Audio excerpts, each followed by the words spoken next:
Are there any other sort of like famous debauched stories of recording source material for Rocket League that you guys would like to share? Uh,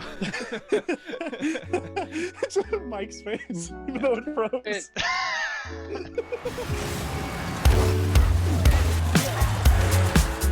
Hi, my name is Marshall, and this is Waveform.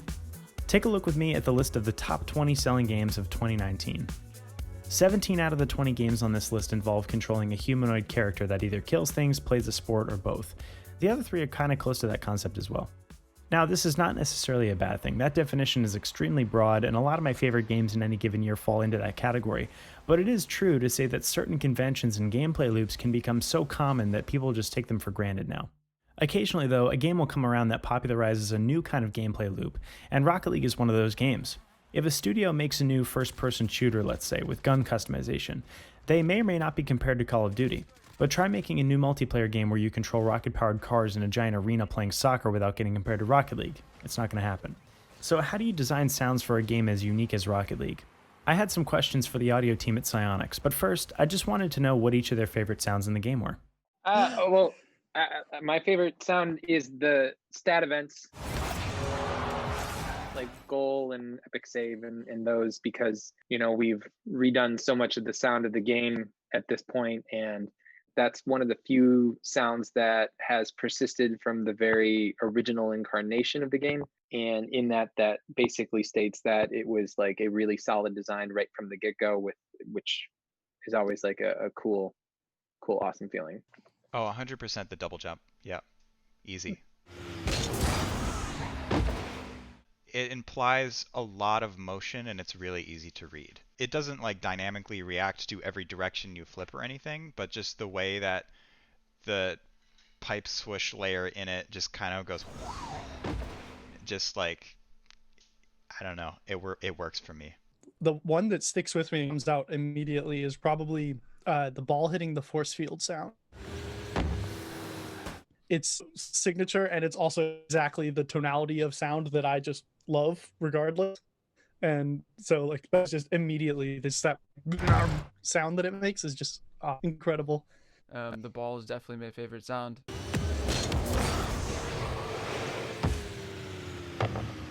It is a little biased considering I've done a bunch of work on it. It does the thing and is like the core part of the experience. And is like very communicative of what it is and like the game in general. Like if there is a philosophy that we have, it's like probably the ball is king, and like anything that tries to step on top of the ball is there's something probably going on that we need to fix. Usually when we discuss creative choices in game audio on this channel, our goal as sound designers is to give the player a satisfying gameplay experience or make them feel more immersed by the audio. Let's say that you're working on rope swing sounds for the next Uncharted game and your boss rolls in and starts asking what you're up to. I'm making rope swing sounds with recordings of whips. Why? Because whip sounds are more powerful and hyper-realistic than simple rope recordings, and that's the effect I'm going for. Why? Because we want the player to feel powerful and cool and have a heightened experience. If you're working on an RPG and you employed the so-called toddler technique of constantly asking yourself why, you'd probably drill down to a similar answer each time, maybe citing immersion or player satisfaction as the primary drivers of most of your creative decisions. In a competitive game though, there's a slight difference in approach. Even more important than immersion is player information. I think the ball in Rocket League is by far one of the slickest examples of that philosophy in action.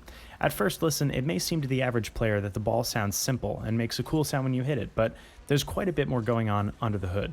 The thing about Rocket League a lot of times is you're trying to read what a bounce is. Like the ball is going to hit something and you're going to try to know where it's going to go next. And if you don't know how hard it hit it, you might have a hard time. So if you hit the fence super hard, that fence sound is going to reverberate for a little bit longer than if you just tapped it. And before I started, I was like, yeah, like the things that make you feel good when you're playing are the most important, like boosts and jumps and stuff. And then when I actually started getting into the systems and when we were talking about it and then like trying to tweak stuff, I was like, oh no, the ball. I saw a video of like pre-release of where the ball sounds were there versus where they are now. And the difference just in the pre-release, you kind of guessing. The original incarnation of the ball was very linear. Like you hit the ball, is it the car or is it anything else? And then like a lot of surface stuff came in like in 2017. And then when Miles started, he developed a ball delay system that actually tracks the location of the ball and plays early reflections based upon that location. Let's take a listen to what they're talking about and compare the first implementation of the ball sounds to what we hear today. I want you to pay close attention to the spatialization of the ball, and in particular, how well you can predict where the ball is going next. Here are a few clips of pre-release.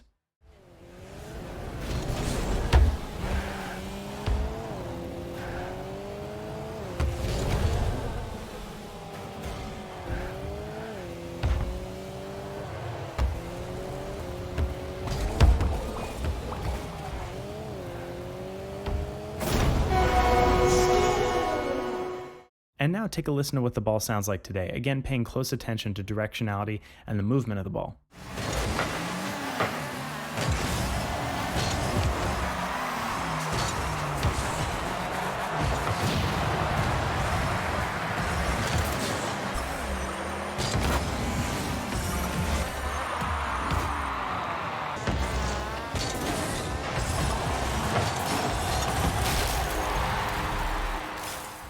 The assets, the reflections, the reverb, the delay, impact intensity, panning, rolling sounds, whoosh speed, volume, the dynamic mix, all of these things make you a better Rocket League player without you even recognizing it.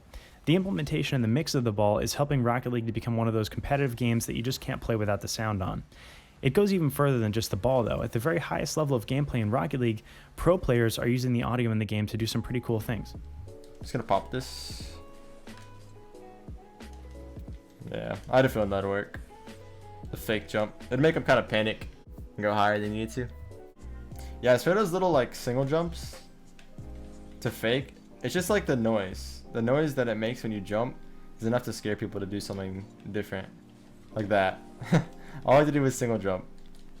It could even be like a little one too.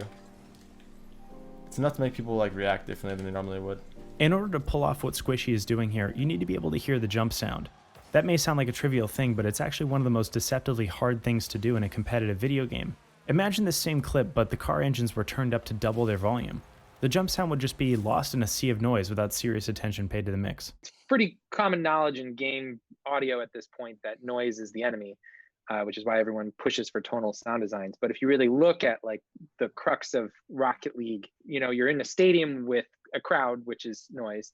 And then you have 4 to 6 cars at any point, all of which are just engines, which are essentially just noise.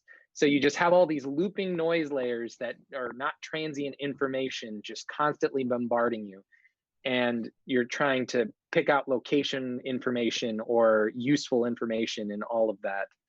The ball being transient, and even though like there's aspects to it that are noise based, it's transient and it's generally the most important piece of information on a map at any point in time. So focusing the effort there tends to provide clarity to players. Mike is totally right. In order for the player to have an enjoyable competitive experience, it's essential to decide where the focus in a mix will be. Otherwise, you're just going to lose all of your detail. In fact, to illustrate this point, I layered in sounds of people screaming at the top of their lungs in the intro music of this video underneath each drum hit to show you how easily important sounds can get lost if they're not mixed properly. It's super easy to get lost focusing too much on the fun things that we do as sound designers, like making things sound loud and full, but Rocket League sounds great because it knows the difference between what should and shouldn't sound that way. In the spirit of this discussion on mix priority, the audio challenge this week is going to be completely on paper. I want you to go sit down and play your current favorite game with a pencil and paper and write down as many sounds you're hearing as you can, footsteps, ambience, player weapons, etc. Then I want you to take that list and try to organize it in order of importance to you as a player. Try to think about why some sounds are more important than others. It's a really fun and different exercise I think you guys will enjoy. Thanks again to the Rocket League team for making the time to share some of their awesome work with us. Guys, so in the description below, I've linked an awesome Google spreadsheet with a list of national and state charities in the service of the Black Lives Matter movement. Instead of donating to the Patreon this week, I ask you to pick a charity from the list that means something to you and donate to that instead. Anyone who DMs me on Twitter with a screen capture of their receipt for their donation, I will send you a private link to the full video interview that I did with Psyonix. It's about 50 minutes long, and I think you'll enjoy it, so please consider donating. Looking forward to seeing everyone's donations. Thanks for watching. I'll see you next time.